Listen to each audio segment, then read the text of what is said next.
Russia Ukraine যুদ্ধের প্রায় ৩ বছর পেরিয়ে গেলেও পরিস্থিতি দিন দিন আরও উত্তপ্ত হয়ে উঠছে। সম্প্রতি রাশিয়ার সীমান্তবর্তী কুরস্ক অঞ্চলে ইউক্রেনীয় বাহিনীর উপর হামলার তীব্রতা বাড়িয়েছে রাশিয়া। এর মধ্যেই জানা গেছে নিজেদের অত্যাধুনিক ইয়ার্স আন্তঃমহাদেশীয় ব্যালিস্টিক মিসাইল মোতায়েন করেছে রাশিয়ার কৌশলগত মিসাইল ফোর্স। ১৭ ডিসেম্বর মঙ্গলবার রাশিয়ার প্রতিরক্ষা মন্ত্রণালয় এ তথ্য জানিয়েছে। বলা হয়ে থাকে, রাশিয়ার প্রেসিডেন্ট ভ্লাদিমির পুতিনের আত্মবিশ্বাসের অন্যতম মূল একই সাথে গুরুত্ববহ উপাদান হল তার স্ট্র্যাটেজিক মিসাইল ফোর্স।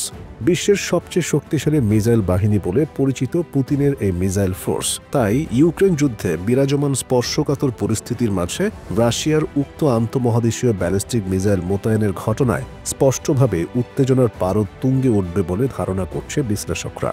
রাশিয়ার প্রতিরক্ষা মন্ত্রণালয় জানিয়েছে, কালুগা অঞ্চলে কোজেলস্ক মিসাইল ইউনিটের একটি টিম এই মিসাইল মোতায়েন করেছে। ভিডিও ফুটেজে দেখা যায় একটি ট্রান্সপোর্ট ও লোডিং ইউনিট ইয়ার্স আন্তঃমহাদেশীয় ব্যালিস্টিক মিসাইল নিয়ে যাচ্ছে। এরপর সেটিকে উলম্বভাবে ওপরের দিকে ওঠাতে দেখা যায়। কোজেলস্ক মিসাইল ইউনিটের প্রধান বলেন, স্ট্র্যাটেজিক মিসাইল ফোর্সেস আমাদের মিসাইল শিল্ডের অংশ। আমাদের দেশের সার্বভৌমত্বের প্রতিরক্ষায় রুশ ফেডারেশনের আশা ও সহায়তা এই ইউনিট। সর্বশেষ প্রজন্মের ইয়ার্স মিসাইল সিস্টেমের সঙ্গে খাপ খাওয়াতে ইউনিটের কর্মকর্তারা প্রশিক্ষণ নিয়ে যাচ্ছে। সিমুলেটর এবং প্রশিক্ষণ সুবিধাগুলোর উপর বক্তৃতা এবং ব্যবহারিক কোর্স সহ শিক্ষাবর্ষ জুড়ে একাধিক কার্যক্রম পরিচালিত হয়। এর মাধ্যমে কর্মীরা নতুন অস্ত্রের মডেলগুলো নিয়ে গুণগত দক্ষতা উন্নত করার সুযোগ পায়।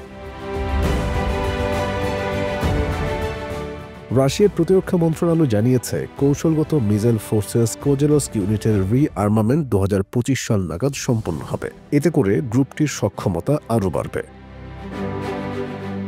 এদিকে ব্যালিস্টিক ক্ষেপণাস্ত্র তৈরি করে রাশিয়াকে সরবরাহ করতে মাত্র কয়েক মাস সময় প্রয়োজন উত্তর কোরিয়ার।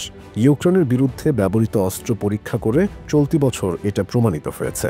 ১৮ ডিসেম্বর বুধবার জাতিসংঘ নিরাপত্তা পরিষদের এক বৈঠকে এ তথ্য জানিয়েছেন যুদ্ধক্ষেত্রে ব্যবহৃত অস্ত্র শনাক্তকারী সংস্থার প্রধান জোনাহ লেভ। খবরটি প্রকাশ করেছে মার্কিন বার্তা সংস্থা এপি। লেভ জানান, জুলাই ও আগস্টে ইউক্রেনে উদ্ধার হওয়া ৪টি উত্তর কোরীয় ক্ষেপণাস্ত্রের ধ্বংসাবশেষ পরীক্ষা করে দেখা গেছে এর একটি ২০২৪ সালে তৈরি হয়েছে। তিনি বলেছেন, এটি প্রথমবার প্রমাণিত হল যে ইউক্রেনে ব্যবহৃত উত্তর কোরীয় ক্ষেপণাস্ত্র তৈরিতে কয়েক মাস সময় প্রয়োজন হয়েছে, কয়েক বছরের নয়।